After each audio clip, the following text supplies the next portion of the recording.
Ini bicara masa lalu. Masa lalu itu sebelum ke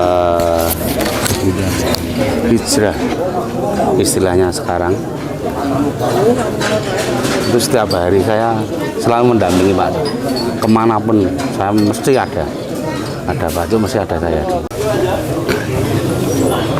Istilahnya kalau di kalangan dunia hitam pun sangat disegani gitu. Saya sangat kehilangan kalau saya.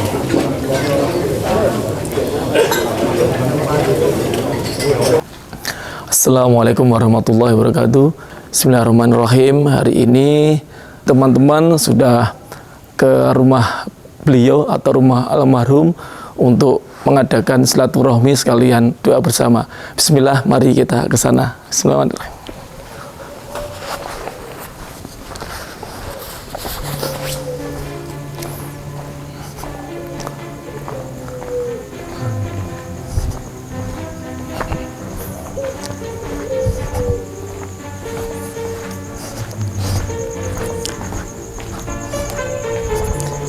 Alhamdulillah,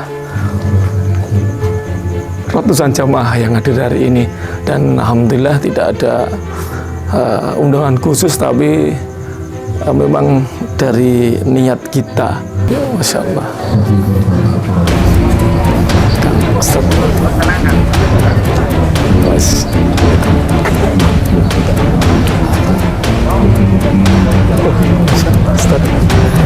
Assalamualaikum.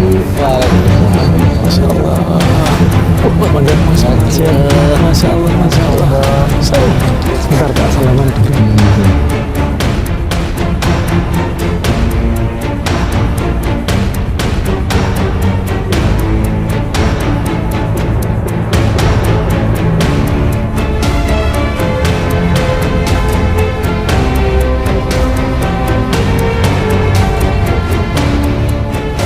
Sosok pemersatu Zudan Azhar Cuk Usmani memang pantas di sandangan beliau, karena ini semua dari berbagai kalangan kita menjadi satu di sini, dan kita berdoa bersama untuk Pak Dico Ani almarhum.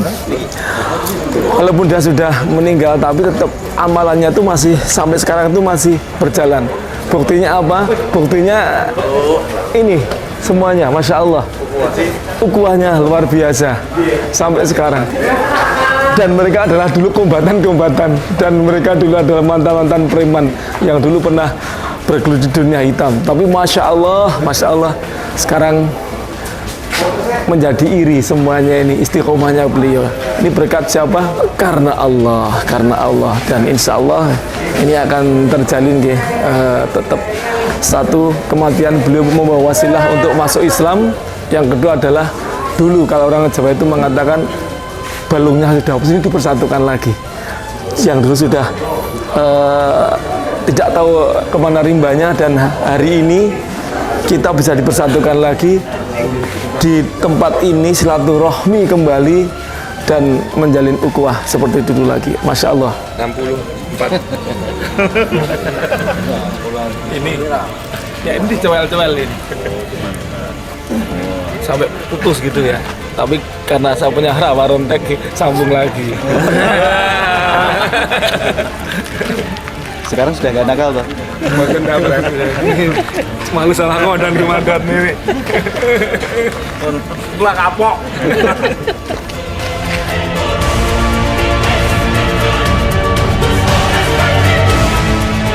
Merasa kehilangan seorang sosok Abah Cuk Ani, karena dia benar-benar pemimpin kita di keluarga sini.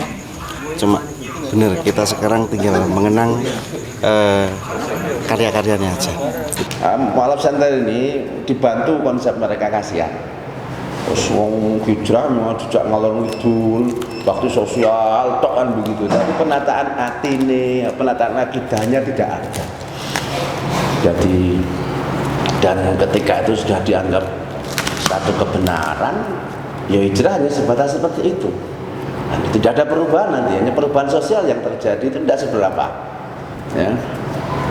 Tahun-tahun terakhir memang dia benar-benar sebagai mu'alaf yang luar biasa. Apakah malu yang saya terapkan pada waktu itu juga bagian daripada iman saya? Dan ini pertanyaan saya yang pertama. Pertanyaan saya yang kedua, bahwa kami ini kan dulu orang-orang jalanan. Sekali lagi bahwa ini tadi merampas itu seakan-akan bahwa itu tidak seizin atau belum tentu orang yang punya itu boleh atau ikhlas atau ridho. Nah, bagaimana ini hukumnya dan bagaimana logikanya ketika ini nanti halal atau haram gitu? Terima kasih, ada 3 pertanyaan tadi. Contohlah sesosok seorang Abah Juan, itu aja pesan saya. Rekan-rekan, janganlah dicontoh jeleknya, contohlah bagusnya. Begini ya Mas ya, ini mohon maaf barangkali apa yang saya sampaikan ini jauh dari satu kebenaran yang dipahami orang banyak, karena memang apa yang saya katakan ini mungkin hanya perasaan saya dan apa yang saya alami, bahwa selama saya di jalanan, betul saya ini seperti binatang. Hidup itu ya nganggo naluri, mau makan ya harus nyari, randuwe ya njaluk, maksa atau dan sebagainya lah ya. Artinya bahwa betapa hidup saya waktu itu ketika tidak dituntun dengan satu pengetahuan, satu ilmu, apalagi dengan ilmu agama, ini saya betul-betul merasakan kehidupan saya seperti binatang. Ya, orang duwe manusiawi, orang duwe rasa piye-piye, ndak punya ngerti itu halal dan sebagainya. Suatu ketika ndak tahu ketika memang Allah itu memberikan hidayah kepada kita sehingga kita kita istilah bahasa itu hijrah ya, kita meninggalkan tempat itu ya, masa-masa itu, kemudian kita menuju kepada satu tempat di mana di situ kita dibimbing oleh ya para ahli agama, tokoh-tokoh agama atau ustadz atau siapa begitu, sehingga kita diajarkan sedikit demi sedikit tuntunan-tuntunan agama. Di situ kita merasakan betul betapa ilmu itu sangat luar biasa. Artinya saya bisa membedakan sekali betapa kelakuan saya, berapa kehidupan saya ketika tidak dituntun dengan ilmu, dituntun dengan nafsu, itu seperti binatang. Tapi ketika saya sudah dituntun dengan ilmu di agama, ya, ini masya Allah itu sangat berbeda sekali. Kalau dulu orang menganggap saya gitu, setelah kita itu kita dituntun dengan ilmu, maka kehormatan dan kemuliaan itu ada, orang lebih menghargai kita. Dulu kita dihargai dengan alkohol 1 botol atau 1 butir obat, sekarang kita dihargai dengan apa? Dengan silaturahmi, dihargai dengan doa dan sebagainya. Betul sekali ya, seperti yang dikatakan Nabi bahwa beliau itu sangat betul-betul mewasiatkan kepada umatnya untuk tholabul ilmi, bahkan beliau dengan bahasa faridah, baik itu ala kulli muslimin ataupun muslimah, walau bisin sekalipun, bahkan beliau membalaghakan di situ. Walaupun sekarang hijrina, dimubalaghkan lagi ya ilal madi ilal lahdi, dari mulai kita di ayunan sampai kita ke situ. Karena apa yang namanya nurullah itu ternyata masya Allah itu adalah ilmu kan begitu. Jadi situ saya ya betul ya, saya betul-betul merasakan betapa keuntungan dan kenikmatannya orang yang mencari ilmu. Sangat luar biasa. Dan suatu ketika alhamdulillah saya bertemu dengan kawan-kawan di Mas Birto ini, jadi Mu'alaf Center. Semakin saya mendapatkan banyak sekali pengetahuan dan semakin saya mendapat ketenangan, yang lebih ketenangan, baik ketenangan jiwa saya dalam menghadapi kehidupan dunia ini ataupun nanti kehidupan saya di akhirat. Begitulah kurang lebih Pak. Ilmu ya ini jujur hati saya ya, bukan karena saya diajarin orang, tidak. Itu ada suatu perasaan yang saya alami, saya bedakan ketika saya dulu di jalan dan sekarang ketika saya sudah bersama-sama dengan jamaah-jamaah, baik itu di Mu'alaf Center